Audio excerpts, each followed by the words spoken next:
ओडिशा के भुवनेश्वर एम्स में एमबीबीएस की पढ़ाई कर रहे असम के छात्र का शव बरामद किया गया है। युवक का शव उसके हॉस्टल के कमरे में फंदे से लटका पाया गया। युवक की पहचान डिब्रूगढ़ के रत्नेश कुमार मिश्रा के तौर पर बताई गई है। बीते 24 दिसंबर को ही रत्नेश डिब्रूगढ़ से अपने पिता के साथ भुवनेश्वर लौटा था। बुधवार को उसके दूसरे साल की परीक्षा भी शुरू हुई थी। वहीं घटना के दौरान रत्नेश के पिता एक होटल में ही ठहरे हुए थे। घटना की सुबह वह अपने पिता के साथ जगन्नाथ मंदिर में पूजा करने के लिए जाने वाला था, लेकिन रात में जब बेटे ने फोन रिसीव नहीं किया तो पिता परेशान हो गया। इस बीच असम में रह रहे अपने दूसरे बेटे से मिले एक ऑडियो संदेश के बाद जब पिता रत्नेश के हॉस्टल पहुंचा तो उसका शव बरामद किया गया। रत्नेश ने एक सुसाइड नोट भी छोड़ा है। देखिए, कुछ हमको अनुभूति नहीं है।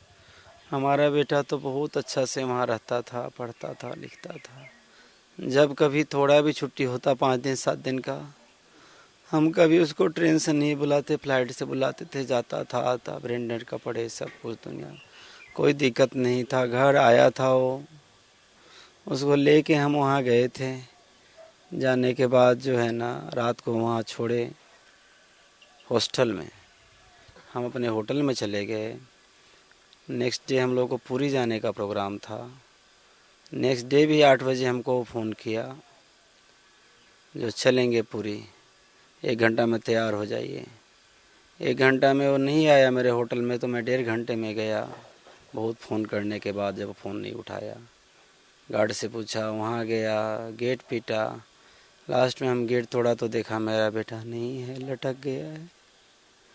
वो जो है अपने मोबाइल में ही, हम लोग उसका मोबाइल भाई बोल के हम लोग सेव करते थे, तो भाई बोल के ही उसमें उसका वो था व्हाट्सएप। अपने मोबाइल में एक ऑडियो क्लिप छोड़ा था जिसमें यही बोला था कि भाई आप हिम्मत रखिए, हिम्मत नहीं तोड़िएगा, छोटे भाई को मेरे पढ़ाइएगा, हो सके तो आसाम में ही डॉक्टर बनाइएगा, और अगर आपका हिम्मत टूट जाएगा तो मेरा घर ज़मीन सब कुछ नष्ट हो जाएगा। सो प्लीज़, अगर मेरे आत्मा का शांति चाहते हैं तो आप हिम्मत रखिएगा और जैसे सकिएगा वैसे मेरा काम कीजिएगा, जिससे मेरा सदगति मिले। परंतु हमको ये समझ में नहीं आ रहा है वह क्यों बोला छोटे भाई को आसाम में ही पढ़ाइएगा, क्यों बोला? कोई अंदर राज था जो हम लोगों को कभी अपने दोस्त को, कुटुंब को, किसी को नहीं बताया। वो साथ में लेके चला गया। हम वहाँ भी डीन सर को, डायरेक्टर को, सबको यही बोले हैं, यहाँ भी बोले हैं, मेरा 2 बेटा है, हमको किसी चीज का कमी नहीं है, पढ़ाई लिखाई कुछ। हम लोग फ्यूचर में प्लान कर रहे थे, उसके लिए एक छोटा सा, उसका जिस डिपार्टमेंट का होगा वो करेंगे, सोशल करेगा, गांव गांव में गरीबों को देखेगा। पैसा कमाने वाला रत्नेश नहीं, लोगों को हेल्प करने वाला रत्नेश चाहिए।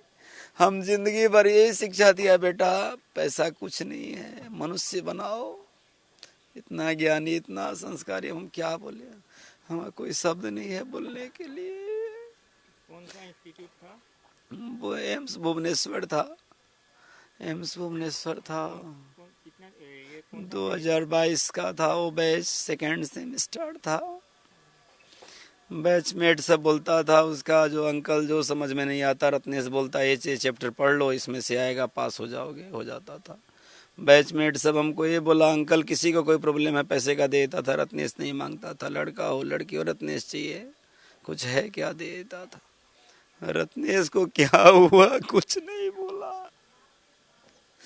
यहाँ उसके स्कूल के भी, स्कूल संपूर्ण केंद्रीय विद्यालय है, हॉस्पिटल के मालिक, स्कूल के मालिक, दुनिया जहाँ जितने भी, एयरपोर्ट से लेके यहाँ तक, ये हमारा ही दर्द नहीं है, हमारा आसाम